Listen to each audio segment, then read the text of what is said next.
Hi guys! Welcome back to my YouTube channel. You're watching me, Lindsay, and for today's vlog, I'm going to show you my lessons haul.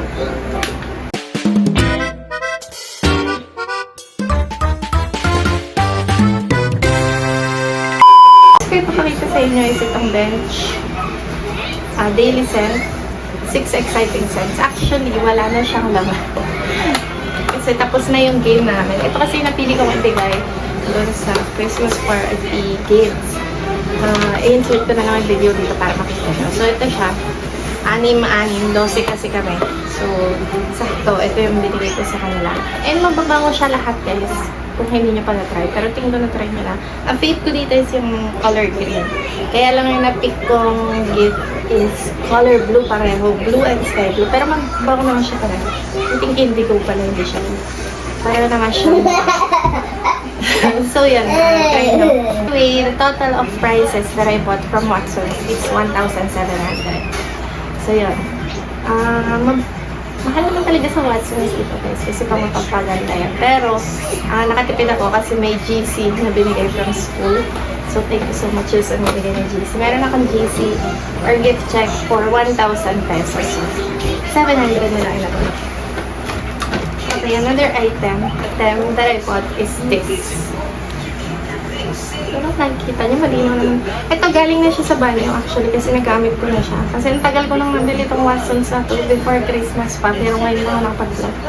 Sobrang busy kasi. So, ito is Lux Organics Niacinamide plus Alpha Arbutin.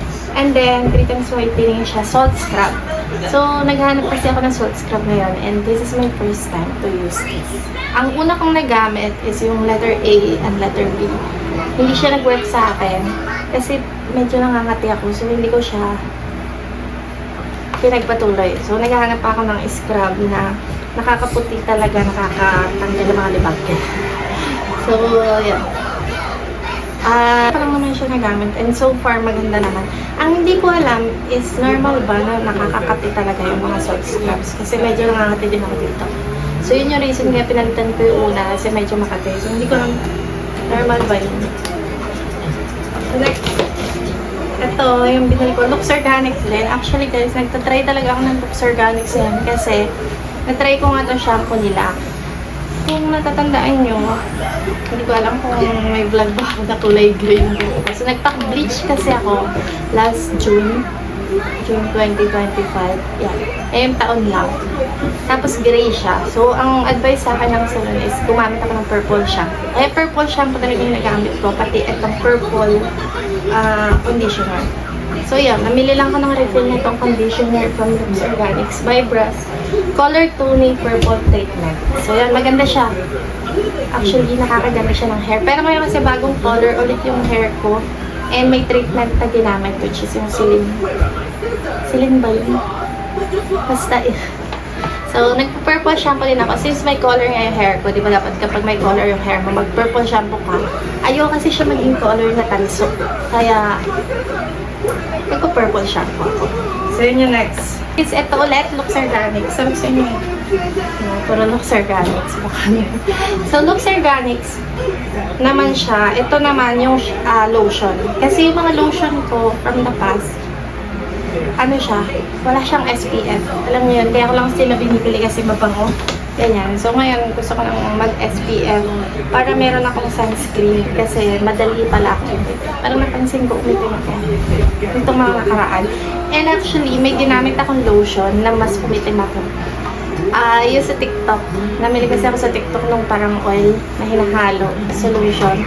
And imbis na pumuti ako, umitim pa ako. Feeling ko kasi nga sa sunlight. And wala na siyang SPF. So, ito, may SPF siya, 50+. And then, Lux Organics din yung tatak niya. So, try natin to. So far, na-try ko na siya kahapon and mabango siya.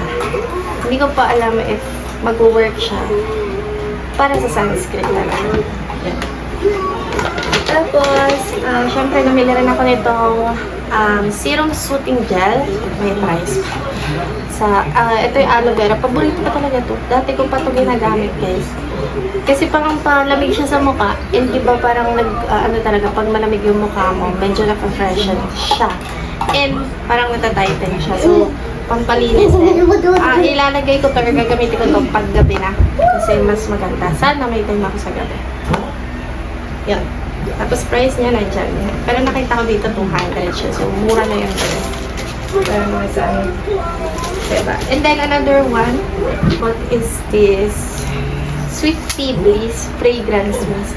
So, nabili ko to sa Watsons. Hindi ko alam kung na-try nyo na to. Pero gusto ko kasi yung amoy niya. Ang bang-bango niya.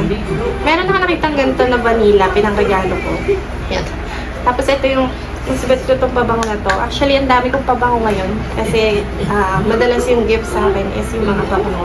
And ito, gift ko to sa sarili ko. So, yun. Feeling ko, babalikan ko to. Hindi ko pa siya nagagamit. Pero gagamitin ko siya soon kapag pwede na mag-work ulit. And then, syempre, namili din ako nito, mga pants. Yan, tatlo.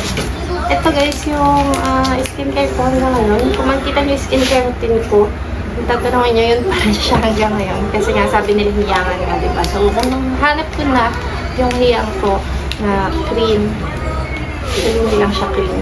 Facial wash, tapos toner, tapos itong cream.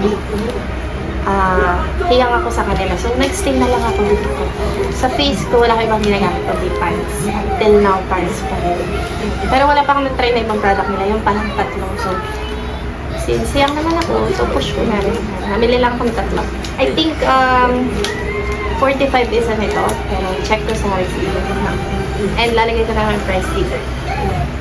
Tapos, ito. Last two na tayo. So, ito. Bukas na siya. Dalawa yung laman niya. Tokyo White. Nakita ko rin ito sa TikTok. Hindi ko alam kung legit. Pero sabi nila legit daw. So, dalawa siya. 2 bars. And then, meron siyang glutathione, vitamin C, and E with natural whitening ingredients and antioxidants. So, yun. Meron siyang free na ganito. Yung tawag dito. Foaming mesh. Yan. Parang pang ano siya. Pang scrub din. Tapos, meron pa akong isa. Yung isa, nagamit ko na lang na siya sa banyo. Ginagamit ko. So, try na lang guys. Yung mga results naman, after 1 month ko pa siguro mga kasi, syempre, di ba, kailangan natin ng time para mag-work yung mga products natin. So, ako naman, kapag hindi siya nag-work, papalit na ako ng product. Ganun lang yun. Try lang na, try. Tapos, last one na binili ko is itong nose pack na black extractor. Hindi ko alam yung ay, nakalagay. I White Korea. So, from Korea siguro siya. Sa Korea. So, nose pack siya. Nakaraan kasi ang dami kong blackheads. Kaya talaga namili ako nito nung napunta na ako sa Watsons. Kasi wala dito. Tapos kapag nakabili ka dito, parang mga hindi naman siya legit. Hindi ko pa siya natatry gamitin guys. Pero gagamitin ko siya soon. And ipa-vlog ko rin siguro siya. So, yun. Hindi ko alam magkano isa. Baka 20 to isa. So, lalagay ko na lang dito. Okay, so ubos na guys. Yun yung products na nabili ko for worth ng 1.7. Kasama pa dun yung isang kulog na ganito. 1.7 na siya lahat. So, yun. Thank you so much for watching this video guys. I hope nag-enjoy kayo sa video na to. Don't forget to like and subscribe. Bye!